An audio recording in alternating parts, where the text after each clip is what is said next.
All right, welcome to ELA.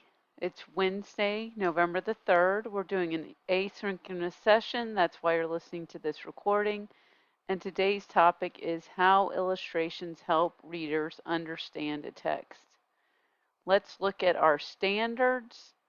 So it is RL7, which is to use information gained from the illustrations and words in a print or digital text, demonstrate the understanding of its character, setting, or plot.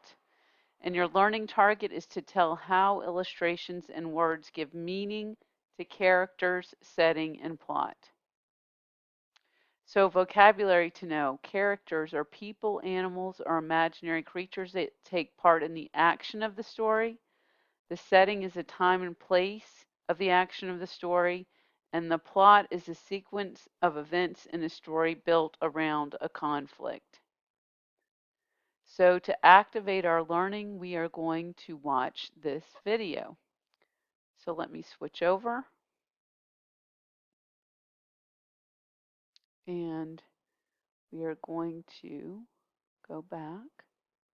Sell products on Facebook and Instagram when you start your online store with Shopify, the e-commerce platform that... Hi boys and girls, my name is Mrs. Hayes and today we're going to do our second lesson on using illustrations to understand text. So last lesson we talked about what is an illustration, and those are pictures or photos in a story. We talked about also how we can use those pictures to help us understand what the author is trying to tell us more about the story, but also we can use pictures to help us figure out words we do not know or cannot sound out. So today's vocab word we're going to go over is inferring. So to infer means to figure out something that wasn't planned or explained in the story. So I can use the clues in the text or in the pictures, and I can also use my own schema or what I already know to figure out what the author is trying to say. Today we're going to use the pictures and we're going to infer what the author was trying to show us or tell us.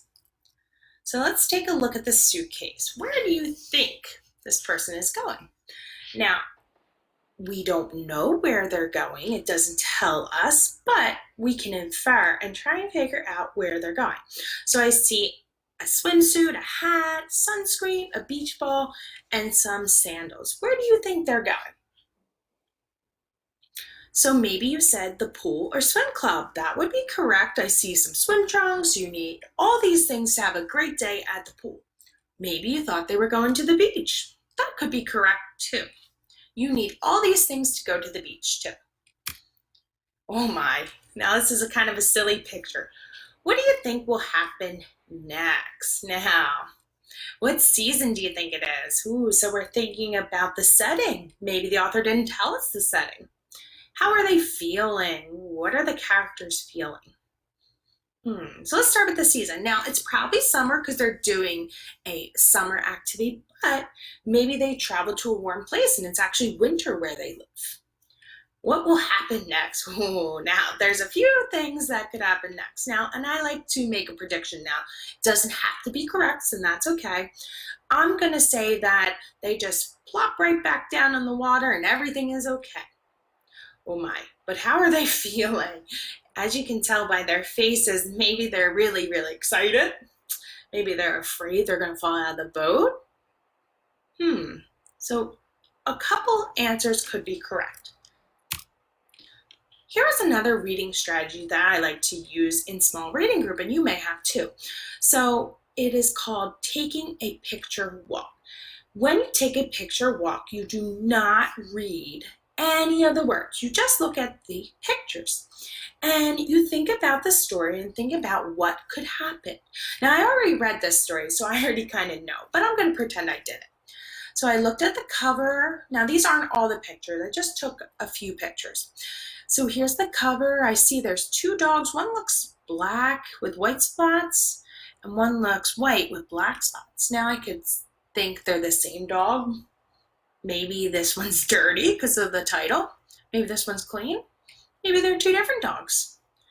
I noticed this little dog, he's taking a walk by himself.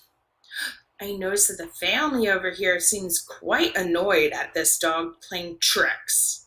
So I'm going to think they're annoyed at this dog. But look, the family is now happy because their dog is now clean. So maybe they were upset at Harry for getting dirty, but since they cleaned him, they were okay.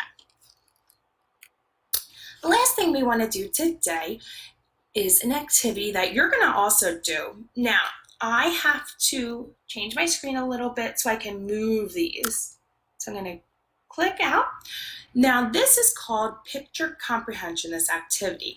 And it says observe the pictures. Put a check mark in the correct sentence and an X in the incorrect sentence. So I'm going to just drag these over to the correct boxes. So she has a dog. Let's take a look at this picture. Does she have a dog? Yes. So I'm going to drag this over, a check mark. She has a cat. Do you see a cat in this picture? I know I don't. So I'm going to drag the X over. Her dog is pink. I'd say that's a pink. Sure. I know I've never seen a pink dog, but in this picture there is. So I'm going to put a check. Her dog is black. Now, she does, or he has a black nose, but I'm thinking the author or the writer of this worksheet is asking if the dog is all black. So I'm going to say no. But that's kind of up to you. That's kind of an opinion. Her dog has a bed. Yeah, I see a dog bed next to her. I'm going to put a check. Her dog has a bone. I do not see a bone. I'm going to put an X there. Great job today, boys and girls. Good luck on your activities. Grammarly helps you work more efficiently, which makes accomplishing your work goals easier than ever before. Sorry about that. We're going to go back to our presentation now. So something that you need to remember when you are trying to understand the text and the illustrations, the characters are the people or animals in a story. The setting is where and when the story takes place. The plot are the main events in the story, and the mood is the feeling that the story gives you. So you need to ask yourself, what do the words tell you about the characters, setting, and plot? So just the words.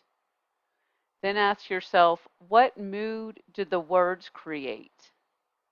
What feeling? How do the illustrations add to what you know about the character, settings, and plot? And then what mood or feeling do the illustrations create?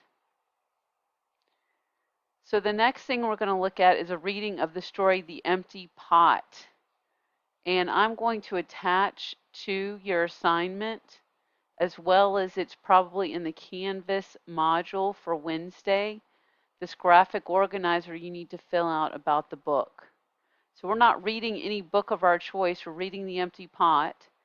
And after reading it, you're going to fill in these boxes. You're going to write the title of the book, tell me where the story takes place, who are the characters, illustrate the main character, describe how the main character felt, and which words or phrases told you that. So what were the words in the book that told you that the character felt this way? I'm also going to give you the link in the assignment for the read aloud of The Empty Pot. So we're going to go over to listen to this story. And I'm going to rewind it so you can hear it from the beginning. There we go. Welcome to Storyline Online, brought to you by the SAG-AFTRA Foundation. I'm Rami Malik, and today I'm going to be reading to you one of my favorite books. This is The Empty Pot, written and illustrated by Demi. A long time ago in China, there was a boy named Ping who loved flowers. Anything he planted burst into bloom. Up came flowers, bushes, and even big fruit trees, as if by magic. Everyone in the kingdom loved flowers too. They planted them everywhere, and the air smelled like perfume. The emperor loved birds and animals, but flowers most of all.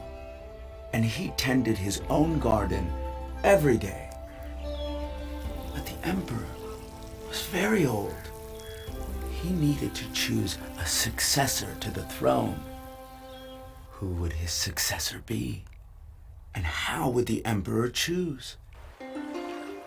Because the emperor loved flowers so much, he decided to let the flowers choose. The next day, a proclamation was issued. All the children in the land were to come to the palace. There, they would be given special flower seeds by the emperor. Whoever can show me their best in a year's time, he said, will succeed me to the throne. This news created great excitement throughout the land. Children from all over the country swarmed to the palace to get their flower seeds. All the parents wanted their children to be chosen emperor. And all the children hoped they would be chosen too. When Ping received his seed from the emperor, he was the happiest child of all. He was sure he could grow the most beautiful flower. Ping filled a flower pot with rich soil. He planted the seed in it very carefully. He watered it every day. He couldn't wait to see it sprout, grow, and blossom into a beautiful flower. Day after day passed, but nothing grew in his pot. Ping was very worried. He put new soil into a bigger pot. Then he transferred the seed into the rich black soil. Another 2 months he waited. Still, nothing happened. By and by, the whole year passed. Spring came, and all the children put on their best clothes to greet the emperor. They rushed to the palace with their beautiful flowers, eagerly hoping to be chosen. Ping was ashamed of his empty pot. He thought the other children would laugh at him because for once, he couldn't get a flower to grow. His clever friend ran by holding a great big plant. Ping, he said, "You're not really going to the emperor with an empty pot, are you? Couldn't you grow a great big flower like mine?" "I've grown lots of flowers better than yours," Ping said. "It's just this seed that won't grow." Ping's father overheard this and said, "You did your best, and your best is good enough to present to the emperor." Holding the empty pot in his hands, Ping went straight away to the palace. The emperor was looking at the flowers slowly, one by one.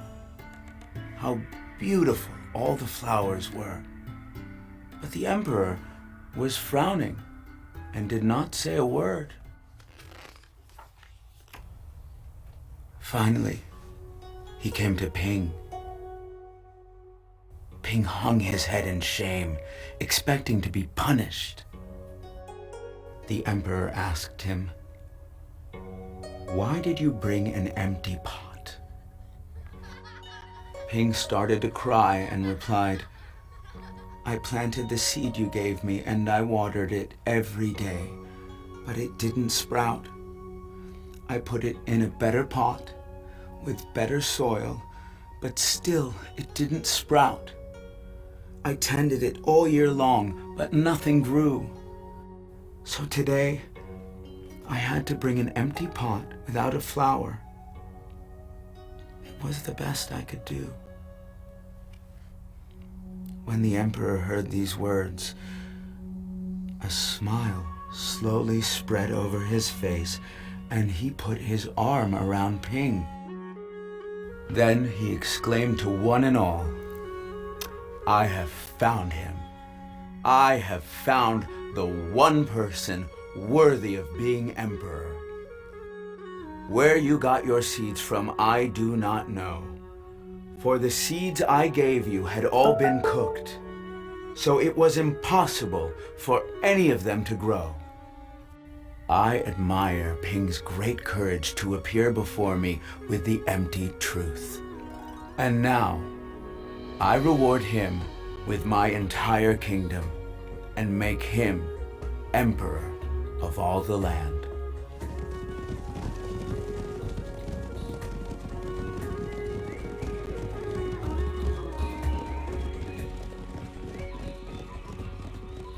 What I love about the empty pot is it does allow me to look inside and realize just how much truth means, because ultimately the only consequences are feeling like you're courageous and honorable and a bigger person, and I guarantee you the truth always wins. So thank you to the empty pot for such a strong message. Keep telling the truth. Thank you guys for watching Storyline Online. Make sure to check out all of our stories. Keep watching and definitely keep reading. All right, so we're going to go back to our presentation. Hope you enjoyed that story. I always enjoy that. So our checkpoint is going to be a Nearpod, and I'm going to include the link in your assignment for you to go complete this. It's on picture comprehension. And don't forget to check Canvas to make sure that you have completed all your assignments. Have a great day.